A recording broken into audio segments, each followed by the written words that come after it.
Welcome, fellow Stardust. Are you ready for a scare? I see you've come back for more. If you're new here, buckle up, and thank you for joining me today. My name is DeRay, aka Rainbow Fright, lover of all things dark, creepy, and weird. Today's film review will be on horror, The Blair Witch Project. This is Burkittsville, formerly Blair. It is a small, quiet Maryland town. Much like a small, quiet town anywhere. Today's movie review is a subscriber request from the Polterguys, Michael and Ian. I want to thank them again for submitting this movie. I didn't have any plans of rewatching this anytime soon. Like most of the world, I went into this thinking that it was a true story. And so when I found out later that it wasn't, I felt cheated and taken advantage of. So I didn't bother with watching it again or with any of the sequels or even the remake. But man, I had such a good time rewatching this film. So I'm so glad that it was submitted. You should also check out the Polterguys' horror channel. I'll leave a link in the description. Okay, so The Blair Witch Project is about a group of film students, Heather, Josh, and Michael, who go camping in the woods for a weekend in order to shoot a documentary about the legend of Blair Witch. After interviewing some locals about the Blair Witch, they go out to the supposed haunted woods with hopes of capturing something on camera. By the end of the weekend, after not really getting anything on film, they decide to pack up and head back to the car. However, they get lost. They're forced to camp another night since they can't hike in the pitch black darkness. That night, they hear twigs snapping like they did the night before.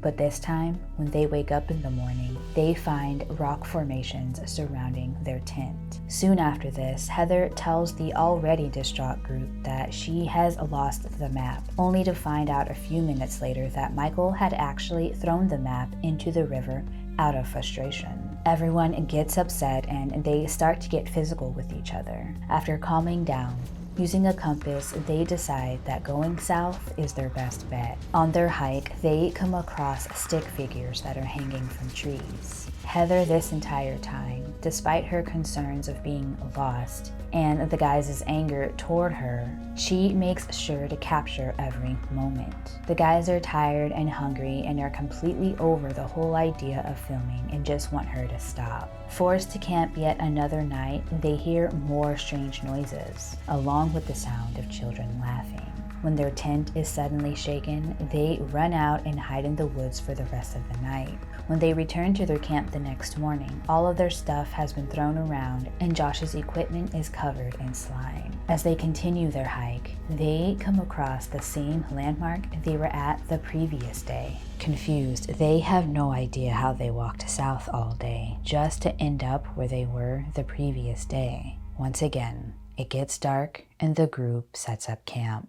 The next morning, Josh is missing, and Heather and Mike futilely try to find him. That night, they hear Josh's screams and think that maybe what they were hearing were screams made by the Blair Witch, just to lure them to her. The next and final morning, Heather finds a bundle of sticks in front of their tent. You can see that it's tied up with a piece of clothing material taken from Josh's flannel shirt. She tosses the bundle of sticks, but later grabs it to see what's inside. When she opens it, she finds what looks to be teeth and hair covered in blood. Completely freaked out, she decides not to tell Mike. Then comes the iconic scene where she apologizes to her parents and the parents of Mike and Josh. She tells them that it's her fault that they're in this situation. They then hear Josh's screams again and start to go toward him. They find an abandoned house and Josh's screams become louder. When they enter the house, you can see various demonic symbols and bloody handprints of children all over the walls. After reaching the second floor, Mike bolts down to the basement toward the sound of Josh's voice, leaving Heather behind and scared out of her mind. She begins to scream incessantly because she doesn't want to be left alone. Both of them were filming while in the house. Once Mike reaches the basement, all we see is Mike's camera drop to the ground. We can only assume that someone or something has gotten him. We can still hear the blood-curdling screams of Heather as she now searches for both Mike and Josh. When she reaches the basement where we last saw Mike, her camera catches a shot of him standing in the corner as her screams come to a sudden stop, and her camera then falls to the ground as well.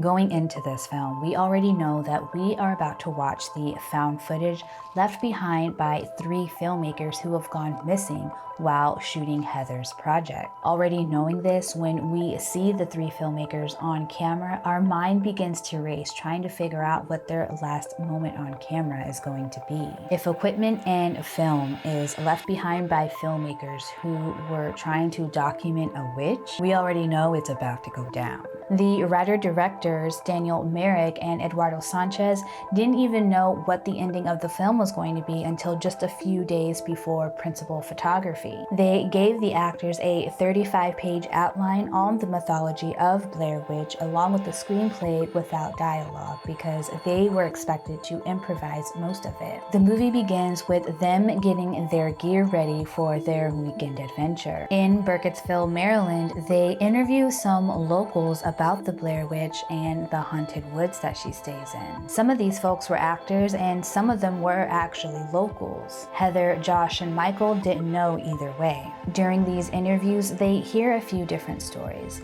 One of them is that in 1888, a young girl went missing when she went into the woods.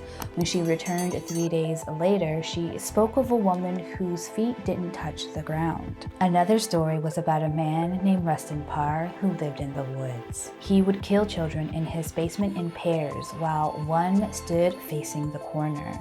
This creepy story is what makes the ending so chilling. Daniel and Eduardo came up with this backstory of the Blair Witch before they even thought of the idea for the film.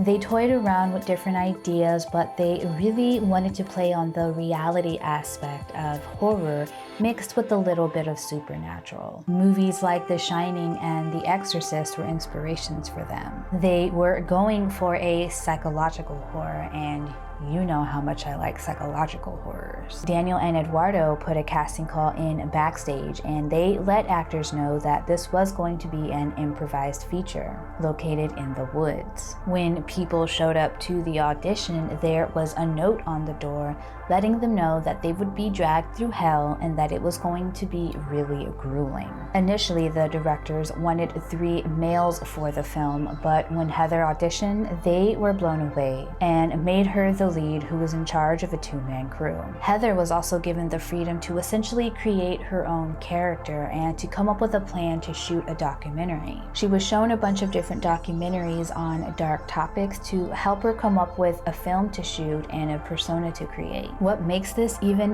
more interesting is the fact that the directors were able to get the actors to believe that the mythology of the Blair Witch was actually real. So while the actors knew what they were shooting was fake, they thought they were talking about something that actually existed. This created some really authentic moments, starting with the interviews with the locals. The first night of filming, they were able to stay in a hotel, but the second night and every night after that, they were told to camp in the woods. Even though this isn't a true story, there were a lot of elements in the film that were real. They walked into those woods not knowing what they were looking for. In the scene where they come across the same landmark they had the previous day, those reactions are authentic. They did in fact think that they walked the entire day for absolutely nothing. They were given these GPS systems, which was still a pretty new thing back then, and they weren't shown on camera, and it would guide them to their next markers. These were marked with orange bicycle flags, and at the base of them were some milk crates that had 35mm film cans in them. In those cans were clues for the actors as to what to improvise next. At first, the actors didn't know that the filmmakers were going to be just 40 or 50 yards away, messing with them the entire time. When the filmmakers shook the tent, the actors had no idea that it was coming, so the fear captured on camera is genuine. They then ran as fast as they could out of that tent, and then from afar were being chased by one of the crew members dressed in all white spandex from head to toe. The crew fed the actors, but they were given given less and less food every day. So by the last day, all what was left was a banana and a granola bar. So when the actors are hungry and cranky, we get even more genuine moments. The actors also went the extra mile and decided that they were going to stay in character the entire 8 days. If one person needed to break character, the other two had to as well, after all 3 of them collectively said their safe word: taco. The iconic scene with Heather's snot dripping everywhere was the greatest gift to Daniel and Eduardo. They just told her to point the camera at herself and to pour her heart out as if these were the last words to her loved ones. They weren't expecting such a raw performance that would later be parodied to death by everyone around the world. When Heather threw the stick bundle with Josh's teeth in them, she wasn't supposed to do that. The directors actually had to intervene and tell her to go back and get it so that she could open it. Another time the directors had to intervene was during one of the arguments. It was starting to get a bit too heated, and they thought that if they didn't intervene then, that it would have ruined the rest of the film. The marketing of this film is what really made it a success when it first came out. The internet was still fairly new, and found footage films weren't very popular yet. Eduardo and Daniel came up with the genius idea to create a website that basically was all about the events leading up to them going missing. People back then believed anything that was on the internet. Some people still do. And so when they got to this website, they were completely drawn in and shared it with everyone that they knew. Word of mouth is not only the best form of marketing for any product, including film, but it is also the cheapest. The film is still able to scare audiences today, even now, knowing that it is not real, and I'll tell you why here in a minute. 19 years before Blair Witch, there was Cannibal Holocaust, the first known horror found footage film. And what's funny about this is that Cannibal Holocaust and the Blair Witch Project have very similar stories and very similar ways of promotion after the film was completed. However, Daniel and Eduardo hadn't seen the film before, and they said had they had seen it, they would have gone a completely different direction with the movie. Directed by Ruggero Deodato, Cannibal Holocaust is an Italian film in English that tells the story of a rescue team who goes into the Amazon rainforest to find a film crew who went missing while they were shooting a documentary about local cannibal tribes. They are only able to find the crew's film, and what's on this film is very disturbing. I watched this movie for the first time a few months ago, and I couldn't finish it the first time around. It's a hard one to stomach. I've never had to stop a film because it was just too much, but the animals is what got me. I just couldn't. It's a mix between narrative shooting and found footage. People actually thought that some of the events and the murders that happened on screen were real. The director even had the actors who died on screen sign contracts saying that they wouldn't do any movies, commercials, or be in the media for at least a year after the film's release. That way he could maintain the illusion that the footage was real. After being charged with obscenity and murder, to prove he was innocent, Ruggero then contacted the actors who were killed on screen in order to do a television interview, after which the murder charges were dropped. The film is still banned in many countries today. There's a lot more to say about this film, but that's for another video. I just wanted to talk a little bit about it because it is just so crazy how similar the premises are for these films, and all of the directors really wanted their audiences to believe that what they were watching was true. While Cannibal Holocaust does have a deeper political message, both films were able to trick their audiences into thinking that people were actually dead or missing.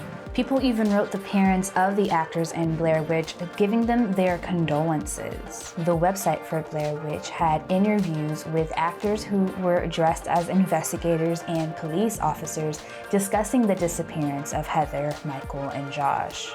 They threw up their footage that wasn't used in the final cut. It was the first time the internet had been used in this way for the marketing of a film. Despite my feelings about it back then, this was an incredibly genius. And I was young and dumb back then anyway. The reason why this movie can still scare old and new audiences is because it builds on something that has always been and always will be spooky. Urban myths and legends. For me, when watching this film, it almost feels like an RPG video game, as if I'm the one experiencing what's happening in the woods. So basically, we're watching this film through Heather's POV. Times where we do see Heather on camera, we're slowly seeing her transform from excited to tired to terrified. And I don't care who you are. If you've been lost in the woods for days and haven't seen a soul around, and you're camping and wake up the next morning to find rock formations around your tent, you're gonna freak out no matter who it was that did it. A prankster, a witch, a ghost, whatever. If it is a human, they are probably out of their mind and should be stayed away from. And if it's the Blair Witch, well then these seemingly insignificant moments, getting lost, losing the map, hearing noises, rock formations, and stick figures, all build up to the big moments of terror. When Josh disappears and the very ending. When Josh goes missing and we hear his cries, we know that this is the beginning of the end. And we're about to see how it ends for Heather and Mike. The film didn't need to show its horrifying creature because it built its backstory and atmosphere so well. Wherever there might be holes, we were able to fill them up with our imagination. They didn't even need freaking music.